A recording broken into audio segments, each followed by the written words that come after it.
Please take a moment to increase the brightness on your device for optimal viewing. Hey folks, welcome back to the Sketchy Friendly, where every day I tell you a story and I draw you a picture to accompany it. Today, I'm going to tell you a story about how I came face to face with a gorilla. All right, let's get going. So, just so you know, before we start, if you have some difficulty seeing or you don't understand what I'm drawing in this blue pencil, it's because I use this for my preliminary sketches before I decide to commit to anything, because I'm very non-committal at the beginning. And I want to just make sure that I get all my line work correct.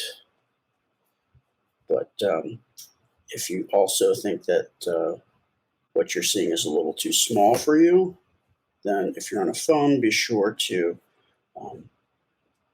make sure to adjust your brightness levels all the way up, and then turn your phone horizontal so that it fills up the screen and your image is bigger. That's pretty much what we can do to see what I'm doing a little bit better.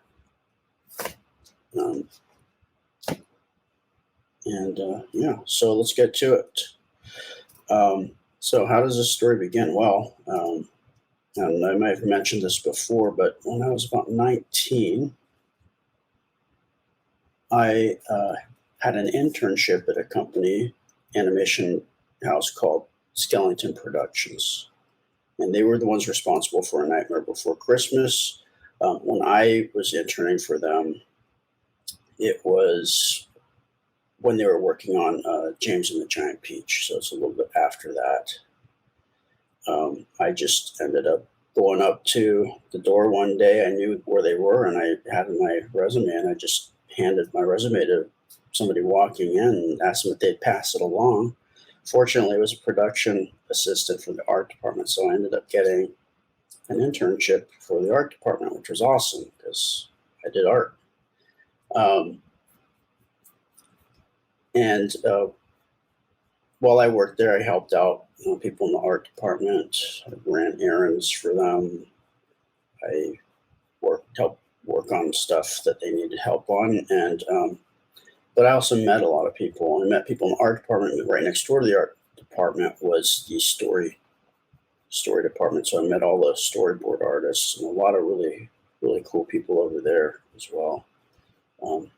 And I actually befriended my buddy Mike, who's a longtime storyboard artist. He's worked on a lot of different cartoons for stuff for them and Pixar and a company called Leica up in Portland.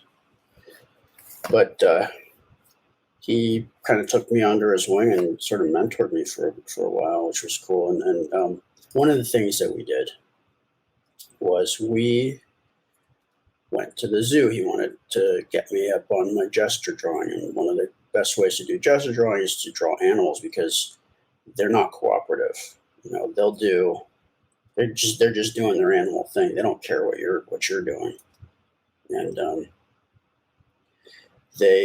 so they're moving around. And so the best way you can learn gesture drawing is, like, one of the best ways, by watching animals and drawing animals, because you got to capture the essence of whatever their movements are, right there and then, and just go with it. And I think that's definitely helped here. Like, people have told me that I'm really fast at drawing, and I think that they're doing the gesture drawing animals definitely helped me get to a level that I think that I'm using today and right now. So I have Mike to thank for that, among other things. So anyway, we would go like maybe once a month to the zoo in San Francisco, and I really loved it. Like, I loved it so much that even after we moved on from that, I still went. So I would actually try to go once a week, once every 2 weeks, and it was fun because I would go there and I'd get to draw different animals, and people would stop and watch me doing that. So that, definitely was good for the ego. and I love drawing. They had the wild dogs and the rhinos and all sorts of different animals. I need to start getting into more pencil quicker. I feel like I use the blue pencil, although it's definitely important for me. I tend to use it as a little bit more as a crutch, especially when I'm doing these lives. So I need to like get out of it quicker, so you guys can see what I'm doing a little bit better. So I will get better at this. I'll get more used to it and have more confidence and get out and doing these blues quicker.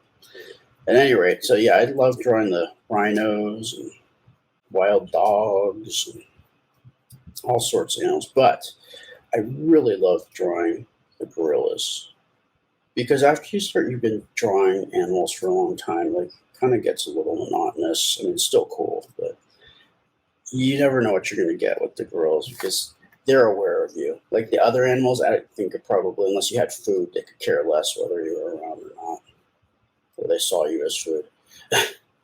um, these guys, though, the gorillas, their brains are similar to ours, so they recognize that we're here, and some of them definitely you could tell were annoyed because they would turn away or they're self-conscious. I don't blame them. If you get gawked at all day, you probably get pretty sick of it too. Um, but you know, one day I went out to the zoo and I was drawing this guy here. I don't know. It might have been a female. I don't know. Didn't have a big didn't have the big crest up on its head, so I'm thinking it was maybe a female. Um, but I start drawing her, and she's sitting there. Her arms are folded like this, and probably just seeing it all. She kept staring over at me, looking at me. She knew I was drawing her. She knew I was doing something. Just look over, look away. Just kept doing that for a while. People started gathering around me because they saw that I was drawing her. So people wanted to see what I was doing. And of course, they wanted to see her. And since she was at least somewhat interested in me, she was like pretty close. She was about, I would say, no more than 10 feet away from where I was. And she kept looking back, looking away, kind of, I don't know what she was doing. She's been pretty funny.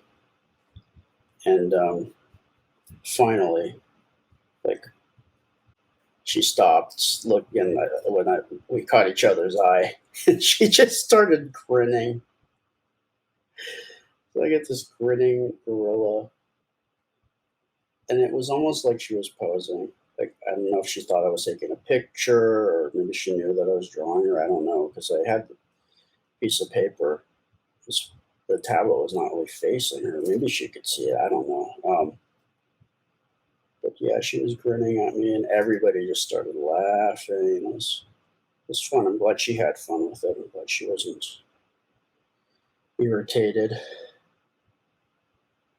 So that was that's always a funny memory I have. And I went back there again, and I didn't remember which gorilla it was because I was still trying. But none of them ever did that again. So I don't know. Maybe it was just sort of a one-off. So I feel lucky that I had a grinning gorilla. She was really cool.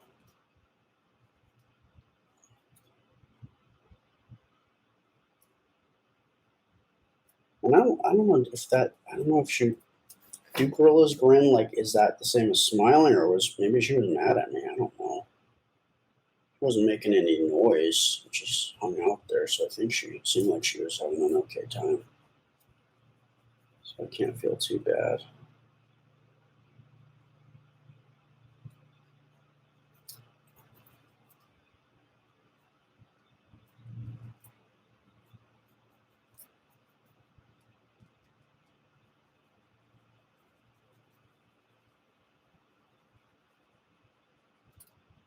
like a little less broad and a tendency to want to make everything look very heroic. And when you do that to gorillas, and they start looking like Bigfoot. And as much as I love Bigfoot, it's not what I'm trying to draw right now.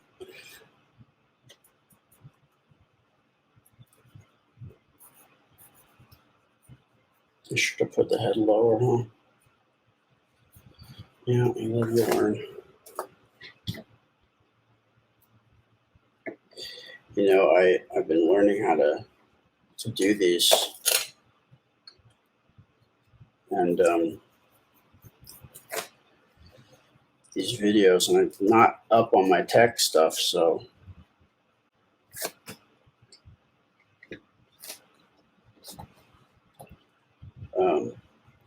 one of the issues is that I need to pay attention more, and I was ahead and had 3 drawings that I did for you guys. 3. And I videotaped them, or rather, I videoed them. Videos are there, but I didn't. Somehow, I did a bonehead thing, and I didn't get audio. So we're gonna have to figure out how to salvage those. I was really proud of those drawings too. I'm really disappointed in myself, but hopefully, live and learn. You know, a lot of people always say that hindsight's 20/20. However, for myself, I've said this before, hindsight for me is 50/50. Who knows if I'll learn from this or not? I hope so. Pray for me. But I don't make that mistake again, because I had some pretty cool stories. I guess I'll have to tell them on another drawing later.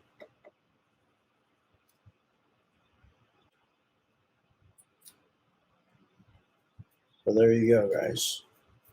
How I came face to face with a gorilla. Hope you have a great day, folks.